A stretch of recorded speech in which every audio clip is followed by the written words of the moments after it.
mo ng iPhone na sulit. Ayaw mong gumastos ng 50, 60, 70, 80,000 pesos, pero syempre gusto mo yung makabago pa rin at hindi ka pa rin napag-iiwanan. Yun bang tipong maganda pa rin yung performance, hindi malag, magandang panooran ng videos, may solid at reliable na camera, at kung pwede sana yung mukha pa rin sosyalin at mamahalin. Well, baka eto na yung para sa'yo. Eto yung iPhone 13 na para sa akin ay ang pinakasulit na iPhone ngayong 2024. 51,000 pesos yung presyo nito noon, pero ngayon, mabibili na lang natin to brand new for less than 35,000 pesos. At alam ko na malaking halaga pa rin yan, so para mas gumaan, pwede tayong tulungan ng sponsor natin ngayon, Home Credit. Merong promo ang Home Credit from July 1 hanggang September 13, 2024 kung saan pwede tayong makapag-avail ng iba't ibang mga device for installment at 0% interest. Pwedeng tablet as low as 441 per month. Pwedeng laptop as low as 1,499 per month. Mga mas affordable na smartphones as low as 301 pesos per month. At yes, kasama rin ang iPhone 13 sa mga device na yan. So, kung sakaling magustuhan nyo to, pwede tayong tulungan ng Home Credit para maging hulugan, maging mas magaan, at para i-check yung mga device na available malapit sa lugar nyo, pwede nyong bisitahin ang shoppingmall.ph na website. Ilalagay ko na lang din yung link dyan sa my description, at maraming salamat sa Home Credit sa pag-sponsor ng video na to. Okay, so aminin man natin o hindi, design ang isa sa mga dahilan kung bakit tayo nabili ng iPhone. So, eto muna yung pag-usapan natin. Unang-una, gusto ko lang ipaalala na this is a flagship phone 3 years ago. So, yung build quality dito ay maganda pa rin hanggang ngayon. Tulad ng latest iPhones, meron din tayong ceramic shield sa harap, naka-flat aluminum frames, yung alert slider, napakagandang feature din, made of glass yung likod, at meron ding official IP68 rating, so may magandang protection tayo kahit malubog sa tubig. Tsaka, in terms of looks, halos pareho lang din talaga sa latest iPhone. Well, kung sa screen tayo titingin, yan, syempre, mahahalata mo yung difference dahil naka-dynamic island na rin yung base iPhone 15 ngayon. Pero kung titignan lang yung likod, lalo na kung meron kang case, hindi basta-basta masasabi kung naka-latest iPhone ka o hindi. Pagdating sa quality ng display, hindi mo rin mararamdaman na napag-iiwanan ka. Dahil hindi naman ganun kalaki yung difference sa latest iPhone. Same size, 6.1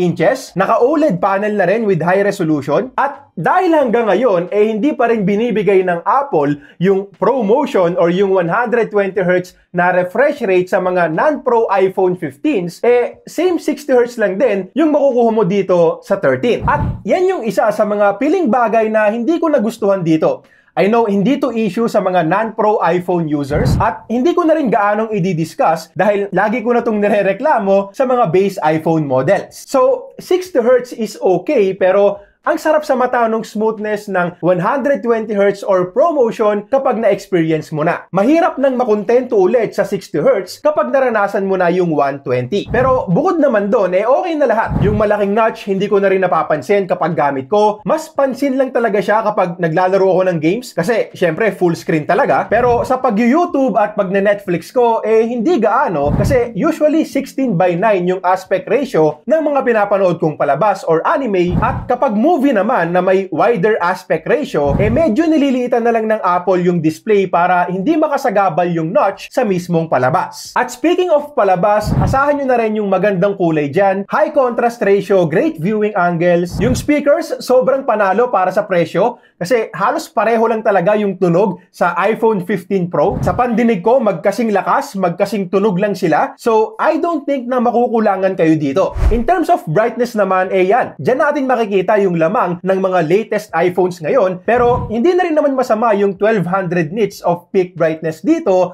at HDR. Nung ginagamit ko to outdoors, hindi siya kasing liwanag ng gamit kong iPhone 15 Pro, pero enough brightness pa rin naman yan para makita natin ng maayos yung screen sa labas. Now, since 3 years na nga rin mula nung una tong i-launch, syempre isa sa mga posibleng concerns natin yung performance.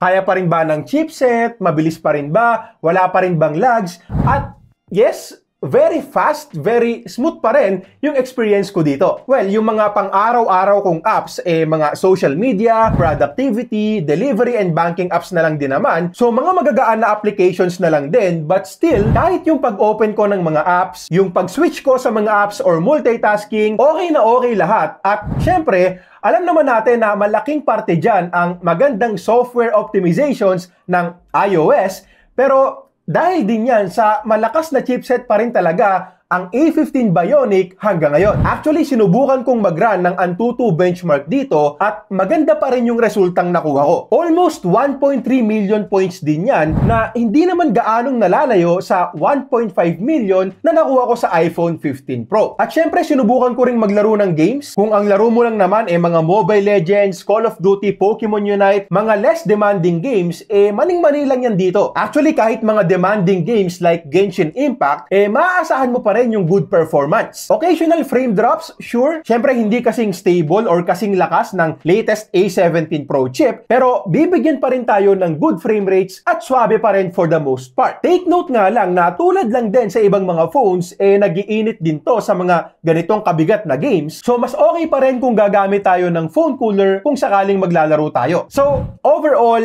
solid performance pa rin talaga yung makukuha natin dito sa iPhone 13. I don't think na makukulangan ang karamihan sa mga bibili nito, at dahil alam naman natin na matagal talaga ang software support na binibigay ng Apple, maaasahan nating magiging maganda yung performance nito kahit pa sa mga susunod na taon. Pero hindi pa yan. Hindi pa yan yung pinaka nagustuhan ko sa phone na to. Kasi para sa akin, ang magpapasulit dito ay yung camera. Pare-parehong 12 megapixels yung camera natin. Main, ultra-wide, tsaka selfie. So, eto yung phone na dala ko nung pumunta kami ng Toycon last month. At hindi ako nagsisi kasi ang ganda talaga ng mga nakuha kong photos and videos. Kitang-kita yung detail sa mga toys na pinicture namin. Yung kulay, hindi pale, hindi oversaturated. Natural-looking photos din talaga. At maganda rin yung exposure sa bawat shots. Yung mga pictures ng anak ko, makikitaan din natin ng natural colors. Yung portrait shots, panalo din. Hindi perfect yung edge detection pero may good subject and background separation tayo at maganda rin yung pagkaka-blur ng background. Hindi siya yung super fake looking na bokeh effect. Makulimlim naman nung kumuha kami ng outdoor shots, so hindi kagandahan yung lighting natin dito, but still, good looking photos pa rin, sharp, may good dynamic range, plenty of details, tsaka maganda yung kulay. Ultra-wide is also good. Syempre, not as good as the main cam. Makikitaan natin ng pagka-soft yung kuha dito at ganun din sa mga zoomed-in photos. Pero sa akin, pasado pa rin naman at hindi na para mag-demand pa. Selfies natin, sharp and detailed din. Hindi ko lang gusto dito yung style ng Apple na pagdagdag ng pink sa balat ko dahil may mga pagkakataon na sumusobra talaga. Sa videos, meron tayong hanggang 4K 60fps, 4K 30 yung meron tayo ngayon at alam naman natin na pagdating sa videos, maaasahan talaga ang mga iPhones at ganun pa rin yung sitwasyon hanggang ngayon dito sa iPhone 13. Ito naman yung video quality gamit ang front-facing camera nitong iPhone 13. Hanggang 4K 60fps tayo dito, which is hindi pa common sa mga Android phones na nasa ganitong presyo. Naka 4K 30fps lang tayo ngayon para mag-match sa mismong YouTube video natin at gamit ko rin ngayon yung built-in microphones. Not sure kung mabisa ba yung stabilization, mamaya titignan ko. Pero eto, handheld lang tayo ngayon. Ayan, naka-stretch lang yung kamay ko. Field of view, okay naman. Meron akong isang softbox dito. Let me know na rin sa comment section kung goods yung parehong audio at video. Ayun, so na-play ko na yung unang video natin kanina at mukhang goods naman yung overall quality, malino yung microphone, tsaka okay din yung stabilization. So, goods na goods tong iPhone 13 sa mga starting vloggers or sa mga mahilig mag-TikTok kasi nga 4K na rin yung resolution. Battery life is also good. Actually, much better din kumpara sa iPhone 11. Sinabi ko sa video na to na mabilis malobat yung 11, pero dito sa 13, hindi ganon yung sitwasyon. Around 7 to 8 hours din of screen on time yung nakukuha ko dito. So, kaya akong itawid nito sa buong araw nang may konti pang natitira sa gabi. Pwera na lang syempre kung magdamagan kang maglalaro ng game. Charging time nasa 1.5 hours at syempre gusto ko rin naman na mga less than 1 hour lang sana yung charging.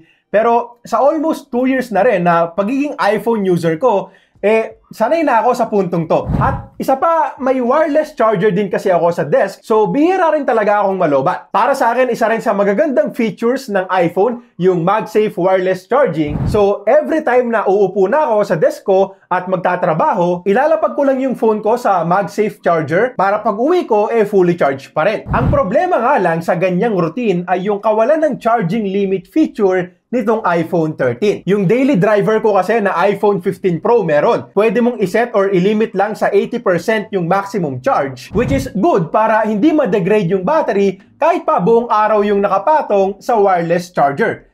Dito walang ganon at siguro nga sa panahon ngayon, hindi na rin naman ganong kalaki yung epekto niyan sa battery natin. But syempre, mas maganda pa rin sana kung may charging limit feature din. Other features pa nitong iPhone 13, haptic feedback, maganda. Masarap mag-type dito. Matic naman yan sa mga iPhone, so wag niyong kalimutang i-turn on yan sa settings dahil naka-turn off yan by default. Sa 5G signal, walang problema. May VoLTE tapos may eSIM support na rin. Wi-Fi, NFC meron at wala rin tong issue sa video calls ng Messenger. Okay, so again, 33,490 pesos yung presyo nito ngayon, pero iba-iba kasi kada store, so check nyo na lang din kung saan kayo bibili. Itong sa akin, nabili ko from Beyond the Box. Beyond the Box tsaka Digital Walker ang pinagkakatiwalaan ko sa mga Apple products at pwede rin sa kanila ang home credit para nga hulugan. Now, hindi lahat maganda sa phone na to. Tulad nga ng sinabi ko kanina, may mga drawbacks pa rin like naka 60Hz refresh rate lang, ang laki nung notch, naka lightning port pa so iba pa yung cable kumpara sa ibang mga device mo. Tapos for 30,000 plus, 128 gigs lang yung makukuha mong internal storage. Pero kung okay lang sa'yo itong mga bagay na to, para sa akin, ang gandang phone ito para sa presyo. Kasi tulad nga ng pinakita ko sa inyo kanina, panalo yung performance, maganda yung quality ng display for watching movies, malakas yung speakers, battery life is enough for a day of use, hindi ganun kabilis mag-charge pero may wireless charging ka, yung camera, one of the best if not the best sa ganitong presyo, kahit ikumpara sa mga latest phones ngayon, yung software support matagal-tagal pa yan, tapos syempre andyan din yung mga panalong iPhone features like MagSafe. Pwede mong kabitan ng wallet, ng tripod, pwede sa mga car mounts at iba pang mga accessories. Napakagandang feature kung tatanungin ako. Yung Face ID sobrang convenient din. Actually, yan din yung gamit ko for bank transfers para mas madali. At syempre, big plus din para sa akin yung Apple ecosystem. Yung AirDrop malaking tulong sa akin. 2 weeks ago nakabili ako ng MacBook Air at sobrang bilis lang makapag-transfer ng files back and forth wirelessly. Yung AirPods ko automatic na kumukonect sa device na nagpe-play ng media. Nung una kong ginamit to, pagka-login ko ng iCloud account ko, alam niyo na rin kaagad yung Wi-Fi password ng office namin, sa bahay ng parents ko. So, yung mga ganong bagay, kahit na maliit, plus din talaga para sa akin. So, again, kung gusto mong mag-iPhone, lalo na kung first time mo, at gusto mong masubukan ng hindi gumagastos ng 50K mahigit, ito yung maire-recommend ko sa'yo. Ito kasi yung iPhone na nasa mid-range na lang ang presyo ngayon, pero kaya pa rin makipagsabayan sa mga bagong flagships. Kumbaga, mas mura pero hindi mo mararamdaman na napag-iiwanan ka na at may experience mo pa rin yung karamihan sa mga features na ino-offer ng mga latest iPhones. Yung iPhone 11 kasi hindi na eh. Nung ginamit ko yon, naramdaman ko na medyo luma na rin talaga yung gamit kong iPhone, pero dito hindi ganon. Feeling ko naka-latest iPhone pa rin ako nung gamit ko to. At kung may feature man yung latest na wala dito, walang kaso. Dahil mas mura naman to ng 20,000 piso. Okay, so yun lang muna para sa ngayon. Link ng home credit nasa description. Kung nakatulong tong video, subscribe, join our channel na rin for extra perks, at follow nyo na rin kami sa Facebook. Para sa review ko ng iPhone 15 Pro, click mo lang to. At para naman sa mga pinakasulit na smartphones ngayong 2024, click mo lang to.